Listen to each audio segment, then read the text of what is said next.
ওয়ালাইকুম ভিউয়ার্স, আশা করি সবাই ভালো আছেন। আমি আবুল হাসান আহাদ। সো আজকে আমরা বেসিক কম্পিউটারে যে নিউ ফোল্ডার কিভাবে ক্রিয়েট করব সেটি শিখবো। সো সেই জন্য আমি স্ক্রিনে দেখতে পারতেছেন আপাতত এখন কোনো অ্যাপস বা কোনো ফোল্ডার নেই। সো আমি এটাকে প্রথমে আমি সবগুলাকে আবার হাইড করা ছিল। সো এগুলাকে আমি শো করাবো, show desktop icon.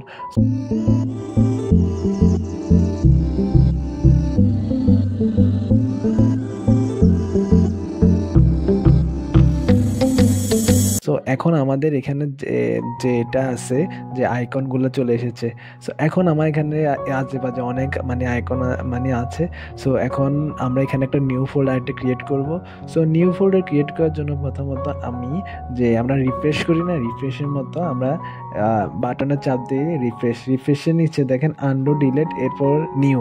So নিউতে click করার পরে দেখেন একদম উপরে ফোল্ডার আছে। সো ফোল্ডার আমরা ক্লিক করব। সো ফোল্ডার ক্লিক করার পর দেখছেন ফোল্ডার। সো এখন আপনি আপনার ইচ্ছার মধ্যে এখানে ফোল্ডারের নাম দিতে পারেন, যেমন আমি এখানে তাইম দিই আমার নাম। সো এখানে দেখেন একটা ফোল্ডার ক্রিয়েট হয়ে গেল। সো এরকমভাবে আমরা ফোল্ডার ক্রিয়েট করতে পারি। এটি হচ্ছে ডেস্কটপে ফোল্ডার ক্রিয়েট করবো। এখন আমি চাচ্ছি না আমি ডেস্কটপে ফোল্ডার ক্রিয়েট করবো না, আমি অন্য একটা জায়গায় ফোল্ডার ক্রিয়েট করবো। সমস্যা নেই, সেজন্য আপনি ফাইলে যাবেন।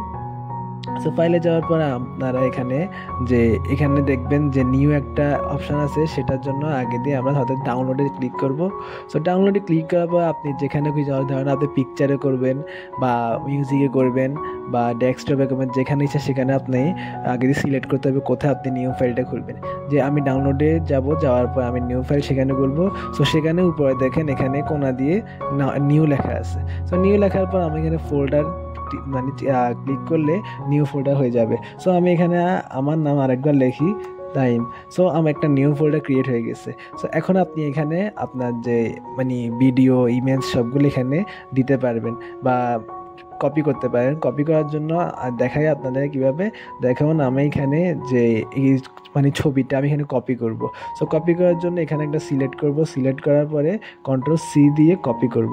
সো কপি করার পরে টাইমে গিয়ে বা ফোল্ডারে গিয়ে আমি কন্ট্রোল ভি চেপে আমি এখানে আবার এটাকে নিয়ে আসলাম, ছবিটাকে। সো আশা করি এইভাবে আপনারা পারবেন, ভিডিও হোক বা ছবি হোক, এভাবে আপনার কন্ট্রোল সি দিয়ে এবার কন্ট্রোল ভি দিয়ে আপনার কপি পেস্ট করে আপনার যে ফোল্ডার আছে ফোল্ডারে রাখতে পারবেন। সো এইভাবে আপনারা ফোল্ডার ক্রিয়েট করবেন এবং ফোল্ডারের মধ্যে কীভাবে যে বিভিন্ন ধরনের জিনিস রাখতে পারবেন সেটি দেখালাম।